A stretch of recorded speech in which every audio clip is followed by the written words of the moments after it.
This is a clay tablet from 1800 BC. Somebody has written on it with a reed pen, pressing down little wedge shapes all over the place. These markings recorded goods, trade, and taxes. It's an early example of a writing system called cuneiform, which means roughly pointy marks. Cuneiform was invented in Mesopotamia over 5,000 years ago. It's at least 2,000 years before the Roman alphabet, and this tablet shows how it started. Back then, scribes would take a lump of clay, flatten it out a bit, and make their marks in it with a reed pen. This was great because clay can hold shapes without crumbling. So these tablets become hard, durable discs that could last thousands of years. But why bother? What did they get out of it? Well, we don't know for sure, but archaeologists think writing started because people needed a way to keep track of things. Let's say you ran a sheep farm. You might keep track of your flock by counting them. But if you had hundreds of sheep, that would take a while.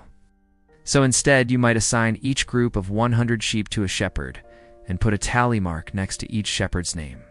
As your farm got bigger, you might even hire shepherds just to sit there and count sheep so you could spend time doing other stuff.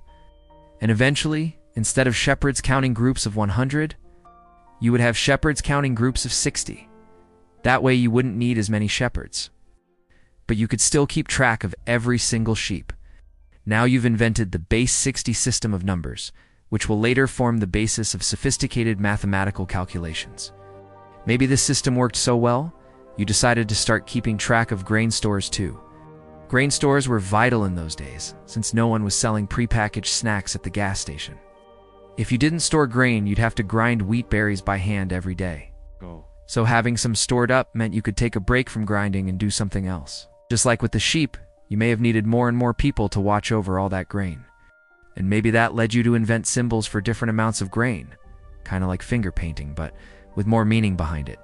Then you could draw a picture of grain and ask your assistant to add another circle when he counts. X. 100 sacks of grain or whatever.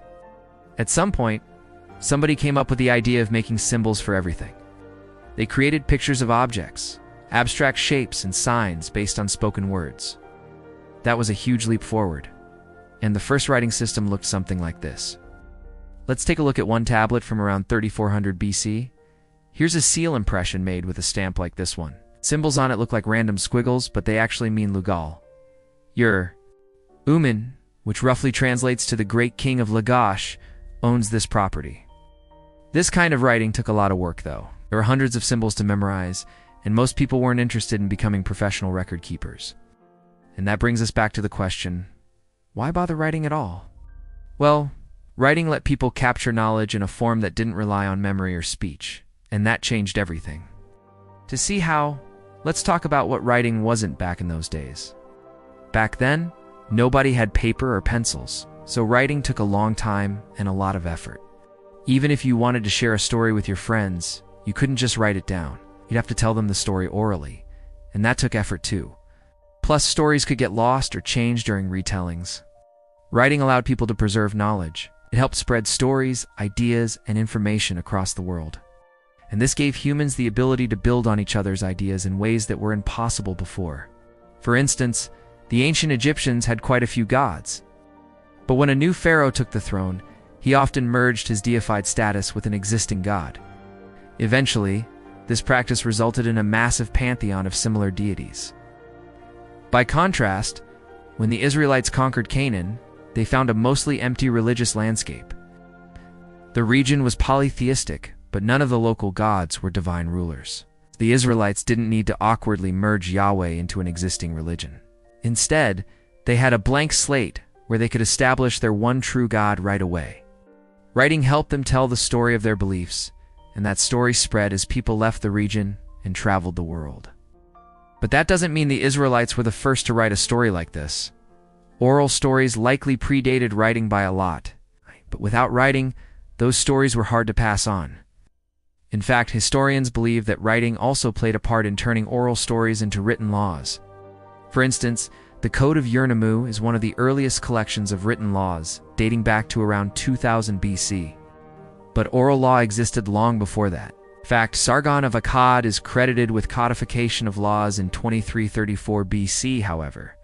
The earliest written records of his legal code come from a century after he died. That gap between when laws are established and when they rewritten down is true for a lot of early societies. Laws probably started off as speeches. Leaders would speak them into existence, but writing them down helped make them more concrete and less dependent on any particular leader. In a way, writing turned leaders into lawgivers, and writing had a similar effect on religion. Early religions were mostly a matter of rituals and oral traditions. Some religions were organized enough to have priests who oversaw worship. But it took writing for religions to turn into churches, mosques, and temples. Once people wrote down scriptures, these institutions became necessary to preserve and spread sacred texts, and writing turned priests into theologians. But not everyone became a theologian or a lawgiver. Most people engaged in normal day-to-day tasks, and writing helped them too. Going back to our original problem of keeping track of hundreds of sheep, imagine if you could write down how many you had instead of drawing a picture. Not only would that be easier, but you could use the symbols to calculate how much food you'd need to buy for your shepherds, or how much wool you'd get at the end of the year. Pretty soon, writing went from a useful tool to an indispensable one. Merchants needed to track sales and inventory, farmers needed to track crops and livestock, kings needed to track tax revenue, and the list goes on. To meet all this demand, scribes became the ultimate knowledge workers.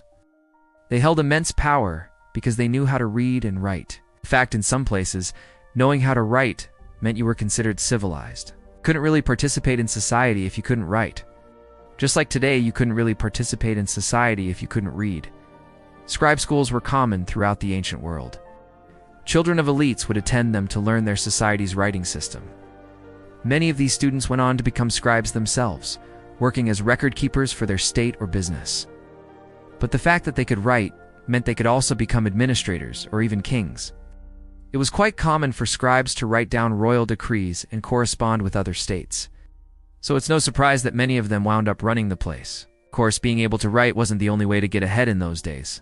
For instance, in China, knowing how to use a bow and arrow was super important. But if you want to understand a society, you gotta know how to read its writing, and that's why scribes were so important. The ability to write didn't remain restricted for long. Over time, alphabets made writing much easier. They replaced pictures and abstract symbols with letters that stood for sounds, and that made it possible for regular people to write. But not all alphabets were the same. Some were more complicated than others.